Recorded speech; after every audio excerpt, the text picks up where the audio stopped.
Hey, what's up, everybody? True Boxing here. Thank you for coming back to get hit with the truth. So today we are doing the March Fighter of the Month.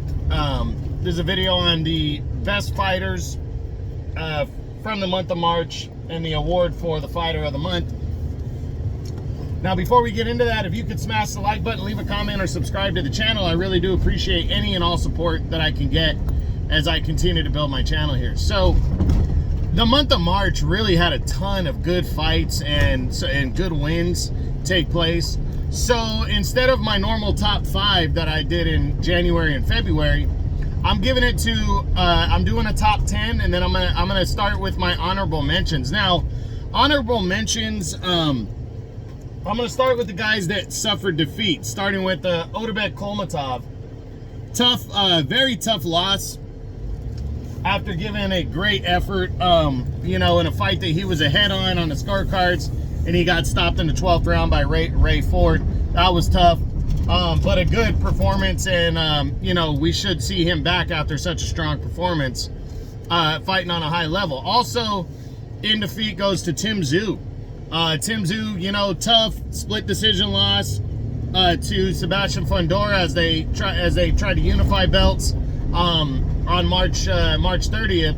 Very tough defeat for Tim Tszyu, as he you know, he just he suffered that cut after winning the first couple rounds. He suffered that bad cut on his forehead, and you know, got outworked after that, but fought his ass off. Almost you know, definitely hurt Fundora you know, on a number of occasions, but couldn't finish him off. But a gutsy effort in a bloody kind of gruesome fight. So, you know, big ups to him. Then I got a couple more honorable mentions go to Nick Ball and Ray Vargas, as they fought to a draw in early March on the Joshua Ngannou undercard. As they fought for the WBC featherweight title. Good, hard-fought battle between the two. Went back and forth. Then honorable mentions for victors.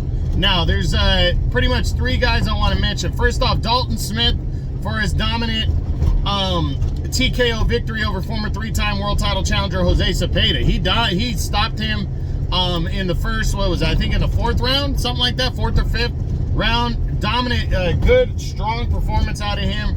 Really put himself in the mix at 140. Then William Zepeda for his dominating 4th round TKO of Maxie Hughes, as Zepeda locked up a mandatory shot in both the IBF and WBA. Excuse me. And then finally, Erislandy Lara retaining his middleweight title with a dominating 2nd round knockout victory over Australian Michael Zarafa on March 30th. Now we get into the top 10, but 6 through 10, it really was splitting hairs for me.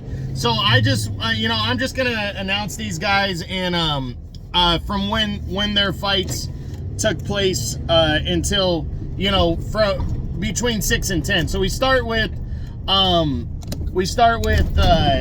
what was it? God damn it, I'm drawing a blank now. We start with Luis Alberto Lopez's 8th round TKO victory over Raya Abe, his mandatory challenger. Lopez just looked sharp in this one. He landed good shots, picked apart Abe, and stopped him impressively in 8 rounds to retain his featherweight title, and in my opinion, continue to be the top dog at 126. Then on, I believe, let me see here, we had on March 8th, Israel Madrimov, his 4th round TKO of Magomed Kurbanov, as he captured the vacant WBA super welterweight title at 154. It was a good, strong performance out of Madrimov. You know, nobody knew what to expect out of this battle right here, and I think a lot of people thought it was going to be a close action fight. And Madrimov just picked apart Kurbanov and stopped him impressively in 4 rounds to capture the vacant title at 154. Then the next one that's tied between 6 and 10, I got to go with Oscar Valdez for his 7th round TKO of Liam Wilson, as he became the WBO interim super featherweight champion at 130. It was a good fight right here with a winner in line to fight Navarrete, and if Navarrete captures the lightweight title, the winner will be upgraded. Both guys suffered losses to Navarrete, Wilson just kind of fought Valdez's fight, trying to slug it out with him, and Valdez just took advantage as the veteran and impressively stopped Wilson in 7 in that battle. Then on March 30th, we had Sergey Bohachuk ties for 6th for his dominating one-sided 12-round unanimous decision over Brian Mendoza to capture the WBC interim super welterweight title at 154. Bohachuk was supposed to fight Sebastian Fundora. Fundora got picked to take on Tim Tszyu instead. So Bohachuk ended up getting Brian Mendoza, the former interim champ, to sign on the dotted line and fight him on 10 days notice. And Bohachuk, who really hadn't proven himself yet, dominated Brian Mendoza over 12 rounds, just picked him apart, put the pressure on, beat him up. Good, solid victory for Bohachuk right here, as he remained, he did suffer a defeat in his career, but he really proved that he's a top 10 guy and is here to play after really not proving much prior to this. So a big win right there. And then the other guy tied for 6th goes to Gilberto Ramirez for his dominating 12-round unanimous decision over Arsen Goulamirian to capture the WBA cruiserweight title at 200 pounds. Good, solid victory for Ramirez here, as this is only his 2nd fight at cruiserweight. He's a guy that used to fight down at super middle and lost to Dimitri Bivol about a year and a half ago. And after just in only his 2nd fight, he took on a hard-hitting Goulamirian and a natural cruiserweight, and he outworked them and beat him to the punch consistently to score a convincing 12-round unanimous decision. Now my top 5. Finishing number 5 on the month for Fighter of the Month goes to Raymond Ford for his come-from-behind 12th round TKO over Otabek Kolmatov to capture the vacant WBA featherweight title. This is a fight that Ford came in the underdog, and a lot of people thought Kolmatov was going to win, and Kolmatov was putting it on Ford in the first half of the fight, but Ford kept landing counter shots, stayed in the fight, but he was behind. And in the 12th round, especially the championship rounds, Ford would find that 2nd win and rally and really break down Kolmatov. And with, I think there was less than 10 seconds left when they called the fight, after he had put Kolmatov down, and scored an emotional 12th round TKO victory to become the featherweight champion. So that was that one's number 5 for me. Number 4 goes to Isaac Cruz for his dominating 8th round TKO victory over Rolly Romero to capture the WBA title at 140 pounds. This one was the co-feature to Tszyu and Fundora. A lot of people were looking forward to it. This was Cruz's first fight at 140, and I really thought it was going to be like a slugfest, and I even picked Romero to win the fight, and Cruz hurt Romero early and just never took his foot on off the gas pedal, as he just pressured and beat up Rolly Romero in dominating fashion and finally stopped him in the 8th round to capture his first world title at 140 pounds. Impressive win right there.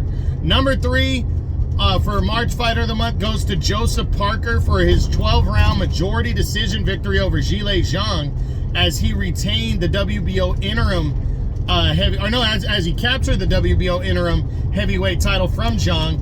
Parker came in the underdog for his 2nd consecutive fight after defeating Deontay Wilder, but he rode that confidence. This time he faced more adversity, though. He got put down twice in this fight, but he continued to outwork and outgun a tired Zhang, as he beat him by a deserving 12-round majority decision. Really has his name high in the heavyweight division now, following a 2nd straight upset win over a knockout artist heavyweight. Big time win for Parker. Congrats to him. Number 2 on the month goes to Sebastian Fundora for his 12-round split decision victory over Tim Tszyu to capture and unify the vacant WBC and the WBO super welterweight title at 154. I mean, Fundora came in on 11 days notice to take on Tszyu after Keith Thurman had to pull out of the fight with Tszyu. It was announced that it would be for both the WBO and vacant WBC title. And Fundora, as an underdog, you know, suffered a broken nose in the first 2 rounds as Tszyu was putting it on him, and then a cut opened up on the forehead of Tszyu, and Fundora just took advantage of the cut, outworked, didn't put himself too much in harm's way, didn't try to go toe-to-toe. He threw a ton of jabs en route to a 12-round split decision victory as he captured the unified super welterweight title with that win. Big time win right there, putting him atop 154. But the March Fighter of the Month, and I know a lot of people might argue this, but my pick goes to former 2-time unified heavyweight champion Anthony Joshua for his destructive second-round knockout of Francis Ngannou. I know some people are going to say, well, this is what he should have done, and you're right. But the thing is there was a lot of hype after Ngannou performed well against Tyson Fury. And I think more people were thinking Ngannou had a chance against Joshua because of that performance. And Joshua just methodically destroyed Francis Ngannou, put him down in the first round. In the second round, put him down twice. And the final punch was just a blitzing right hand that just brutally knocked out Ngannou. And the reason why he's the March Fighter of the Month for me is because I feel like Anthony Joshua made a statement for boxing with this victory. And he also made a statement for himself, like, hey, I'm here and I'm dead serious, and you guys are going to have to deal with me at my best finally. And I'm really looking forward to seeing that. It was a big win on a big card from Saudi Arabia. So my March Fighter of the Month is Anthony Joshua, the former 2-time unified heavyweight champion. So I hope you enjoyed the video. If you did, smash the like button, leave a comment, or subscribe to the channel. I appreciate any and all support. This is True Boxing. You've been hit with the truth.